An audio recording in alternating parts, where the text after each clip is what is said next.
नमस्ते। आज के हम पहले सेशन में अंग्रेजी की शुरुआत आर्टिकल से करेंगे। मुख्य रूप से आर्टिकल 3 होते हैं, ए एंड द, और मॉडर्न इंग्लिश में हम जीरो आर्टिकल को भी शामिल करते हैं। आर्टिकल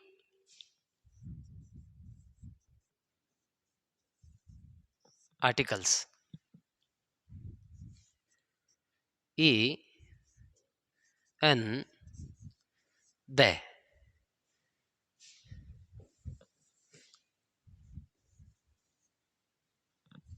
को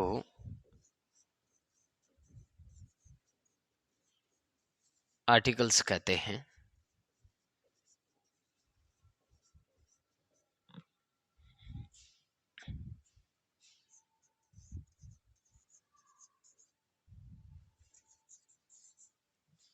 मॉडर्न इंग्लिश में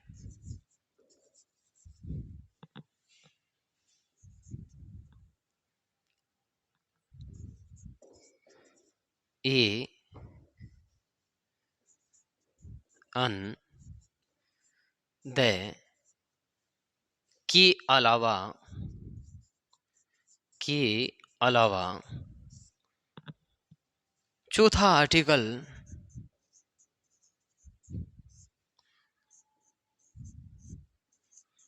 जीरो आर्टिकल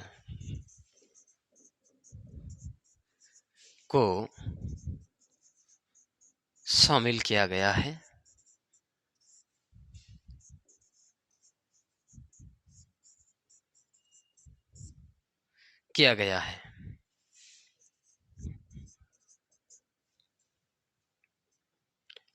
आर्टिकल वे शब्द होते हैं जिनके उपयोग से नाउन के निश्चित और अनिश्चितता का बोध होता है। आर्टिकल वे शब्द होते हैं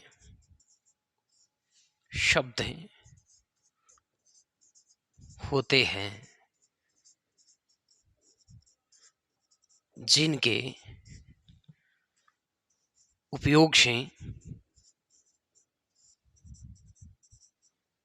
उपयोग से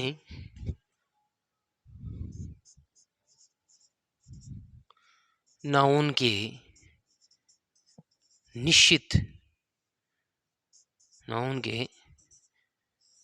निश्चित तथा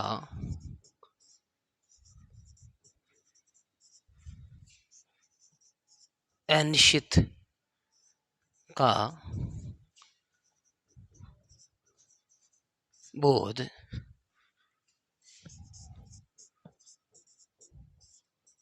होता है।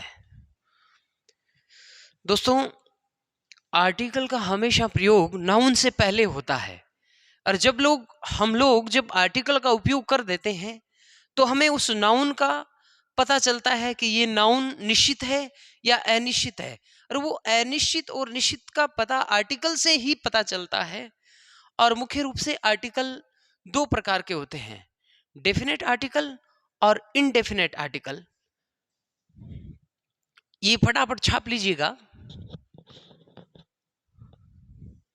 छाप लिए?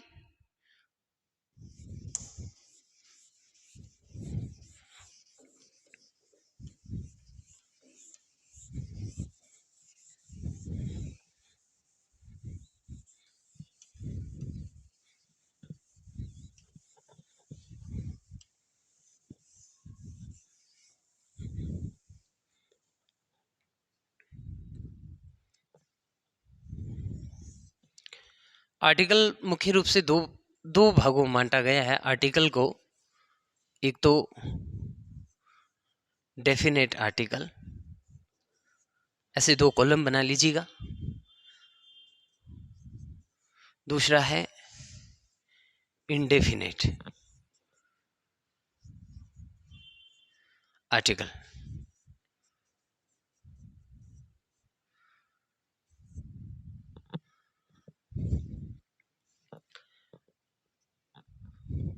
दोस्तों, वास्तविकता के अंदर हम लोग द को ही डेफिनेट आर्टिकल कहते हैं, और इंडेफिनेट आर्टिकल वास्तविकता के अंदर हम लोग ए और एन को इंडेफिनेट आर्टिकल कहते हैं।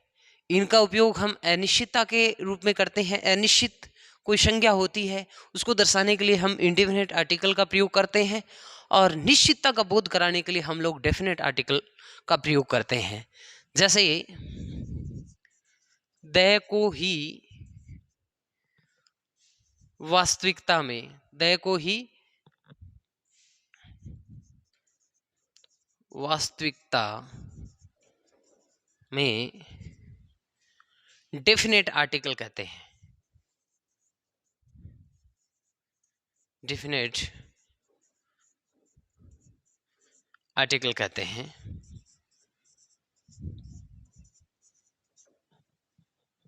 और इसमें आ जाए हम जब इंडेफिनेट आर्टिकल में ए एन को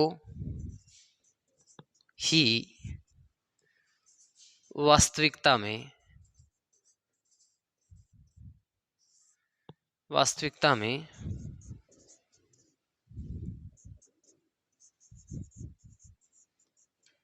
इंडेफिनेट आर्टिकल कहते हैं।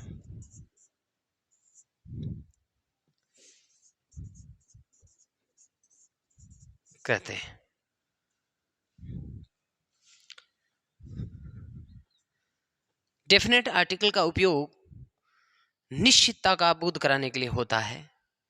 तो हम यहां पर लिख दें डेफिनेट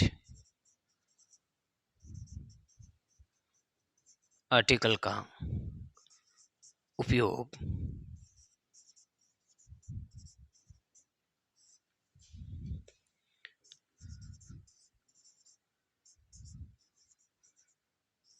निश्चितता का यहां पर आप लिख सकते हैं डेफिनेट आर्टिकल के उपयोग से निश्चितता का बोध होता है।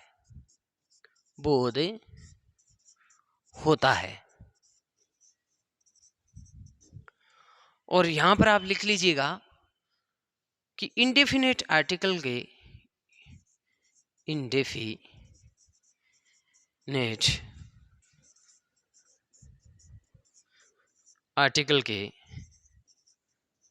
उपयोग से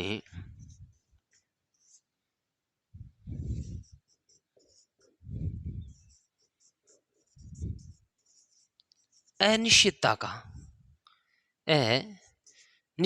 का बोध होता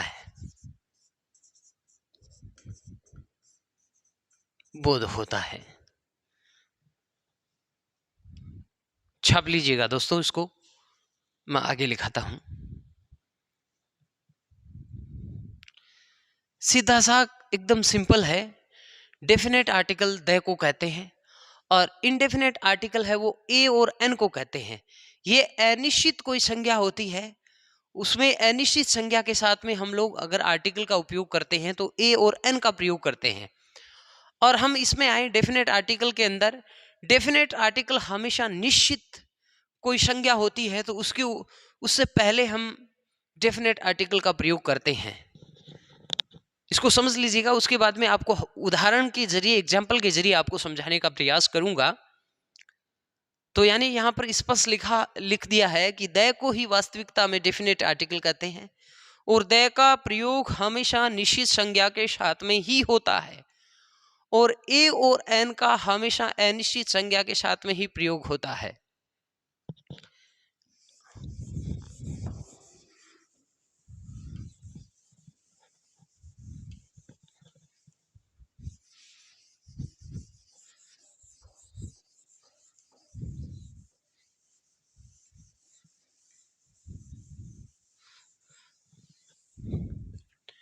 इसमें लिख लीजिएगा आगे।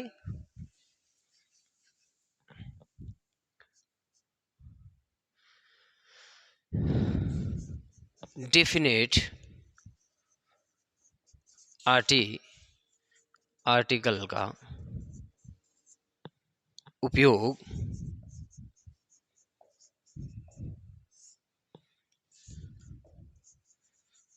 सिंगुलर, सिंगुलर यानी एक वचन, एक वचन। डेफिनेट आर्टिकल का उपयोग सिंगुलर यानी एक वचन के साथ संभव है। यानी कोई सिंगुलर संज्ञा होती है और उसके साथ में हम द का प्रयोग करते हैं तो बिल्कुल सही है, सिंगुलर के साथ द का प्रयोग हो सकता है। दूसरा हम देखते हैं नियम,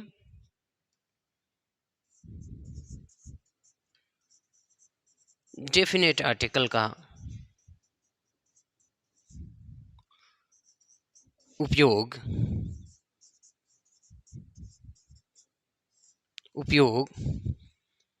प्लूरल के साथ में, प्लूरल यानी बहुवचन। अगर बहुवचन संज्ञा होती है और वहां पर हम लोग द का प्रयोग करते हैं तो वहां पर भी प्रयोग हो सकता है, वह संज्ञा केवल निश्चित होनी चाहिए। तो डेफिनेट आर्टिकल का उपयोग प्लूरल के साथ भी संभव है, साथ भी संभव है। और इसमें एक पॉइंट और लिख लीजिएगा कि डेफिनेट आर्टिकल का उपयोग अनकाउंटेबल के साथ भी संभव है। तो यहां पर लिख लीजिएगा डेफिनेट आर्टिकल का उपयोग अनकाउंटेबल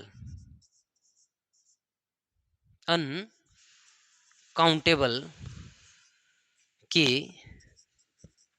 साथ भी संभव है।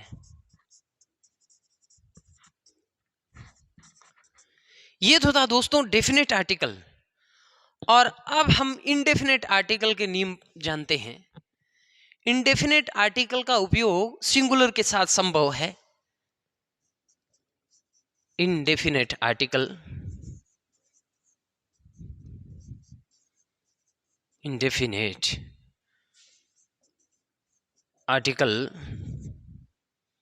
का उपयोग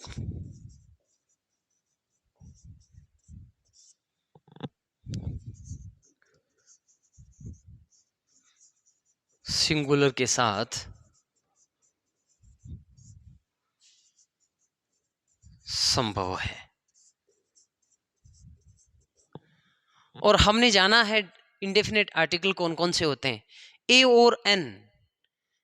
और एन है, उसको वास्तविकता के अंदर इंडेफिनेट आर्टिकल कहते हैं। और इंडेफिनेट आर्टिकल का उपयोग सिंगुलर के साथ संभव है, यानी इनका उपयोग है वो सिंगुलर के साथ होता है। दूसरा नियम पढ़ते हैं, इंडेफिनेट आर्टिकल का उपयोग प्लूरल यानी बहुवचन के साथ संभव नहीं है।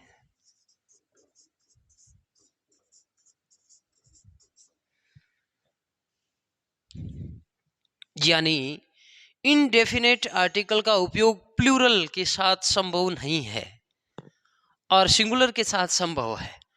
जब सिंगुलर नाउन मिलता है तो इनडेफिनेट आर्टिकल का उपयोग होता है। अगर कोई प्लूरल के साथ में जब हम इनडेफिनेट आर्टिकल यानी ए और एन का प्रयोग करते हैं तो वह गलत है। इनडेफिनेट आर्टिकल का उपयोग प्लूरल के साथ में नहीं होता है और न ही अनकाउंटेबल के साथ होता है। तो यहां पर लिख लीजिएगा, इनडेफिनेट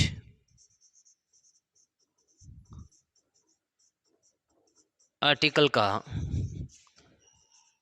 उपयोग अनकाउंटेबल के साथ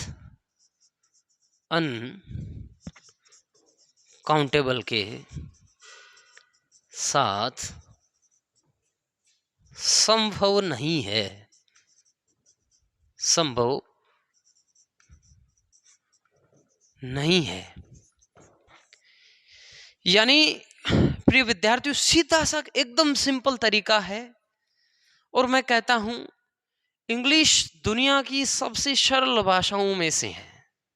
बहुत ही इजी भाषा है वो अंग्रेजी है, और अंग्रेजी की ग्रामर तो कहना ही क्या, बहुत ही सरल है।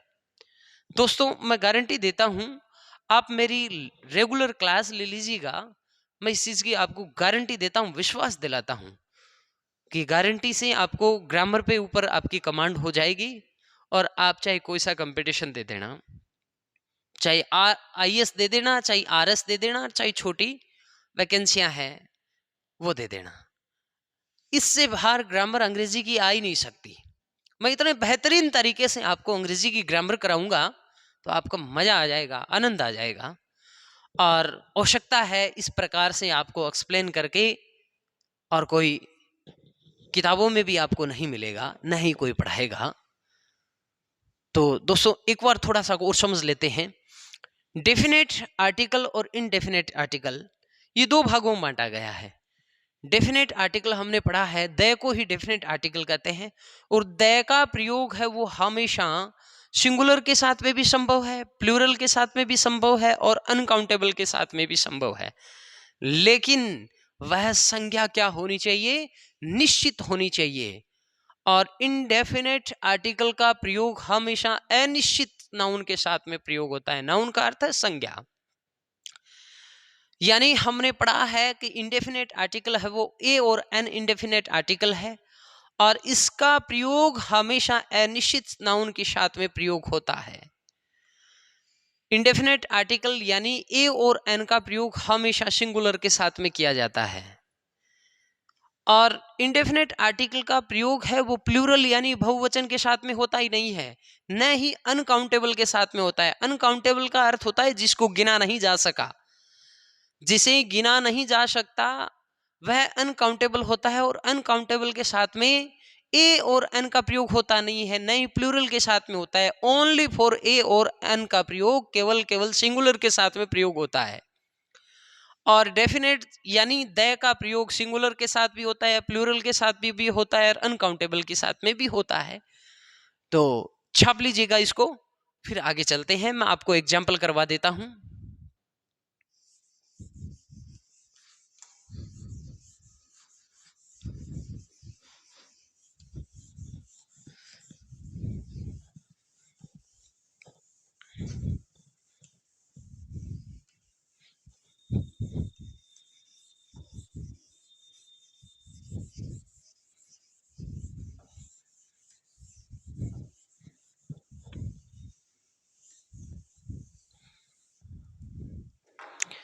दोस्तों अब देखते हैं हम एग्जाम्पल।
समझ लीजिएगा दोस्तों, हमारा पहला एग्जाम्पल है खालिस्तान बो स्टैंडिंग आउटसाइड। यानी कहने का मेरा तात्पर्य है कि सीधा सेंटेंस सीधा पड़ा है, और ये सेंटेंस है वो हमारा एक नंबर, ये अनिश्चितता का बोध कराता है। कैसे कराता है? वो स्टैंडिंग आउटसाइड, बाहर एक लड़का खड़ा है, यानी बाहर एक छोरो खड़े हुए। तो हमें सीधा का सीधा पड़ा है, कब लड़का कौन है हमें नहीं पता, कौन लड़का है, बस इतना पता है कि बाहर वहां पर एक लड़का खड़ा है। तो क्या वह निश्चितता का बोध कराता है? नहीं, अनिश्चितता का बोध कराता है। वहां बाहर तो लड़का जरूर खड़ा है, लेकिन हम नहीं जानते वह कौन है। तो इसका मतलब है कि ये अनिश्चित है। और अनिश्चितता के योग के अंदर हम लोग इनडेफिनेट आर्टिकल का प्रयोग करते हैं, और इनडेफिनेट आर्टिकल का प्रयोग हमेशा सिंगुलर के साथ में ही करते हैं और काउंटेबल के साथ में करते हैं। वो यानी लड़का, लड़के को हम गिन सकते हैं, एक लड़का, दो लड़का, चार लड़का, 10 लड़के। तो ये क्या है? काउंटेबल है, और काउंटेबल भी है और सिंगुलर है। सिंगुलर है, काउंटेबल है और अनिश्चित है। तो इसका मतलब हम यहां पर किसका प्रयोग करेंगे? ए का प्रयोग करेंगे। अब देख लीजिएगा दोस्तों, दूसरा एग्जाम्पल, ही एट खालिस्तान एप्पल इन द मॉर्निंग, यानी उसने सुबह सेव खाई। सुबह सेव खाई, यहां पर देख लीजिएगा, यहां पर एप्पल, एप्पल ये क्या है? नाउन है, और नाउन क्या है? सिंगुलर है। अब देख लीजिएगा कि उसने ही एट यानी खाई।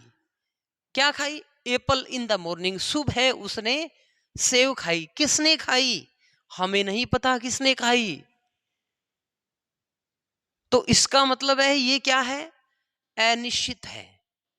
और अनिश्चितता का बोध कराने के लिए हम इंडेफिनिट आर्टिकल का प्रयोग करते हैं।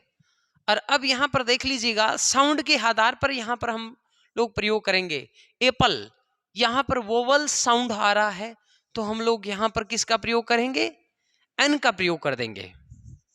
इस खालिस्तान के अंदर हम लोग एन का प्रयोग कर देंगे। अब हमारा तीसरा एग्जाम्पल देख लीजिएगा दोस्तों, खालिस्तान बो standing outside is one of my student, one of my student, यानी जो लड़का बाहर खड़ा है, वो standing outside is one of my student, लड़का जो बाहर खड़ा है वह मेरा चेला है, मेरा विद्यार्थी है, मेरा स्टूडेंट है। तो इसका मतलब ये सेंटेंस हमें क्या कह रहा है? कि ये सेंटेंस ये कह रहा है कि ये निश्चित है, निश्चितता का बोध करा रहा है, क्योंकि जो बाहर लड़का खड़ा है वो मेरा चेला है या मेरा विद्यार्थी है। तो इसका मतलब है हमें पता है वह बाहर कौन खड़ा है। कौन खड़ा है? कि मेरा विद्यार्थी है, मेरा चेला है। तो ये सेंटेंस हमें कहता है कि ये नाउन क्या है? निश्चित है। और निश्चितता का बोध कराने के लिए हम लोग किसका प्रयोग करते हैं? डेफिनेट आर्टिकल का। और डेफिनेट आर्टिकल किसे कहते हैं? डेफिनेट आर्टिकल द को कहते हैं। तो हम यहां पर द का प्रयोग कर सकते हैं। तो दोस्तों, बाकी की क्लास है वो कल हम, आगे का जो आर्टिकल है वो हम कल पढ़ेंगे। Thank you. जय हिंद, वंदे मातरम।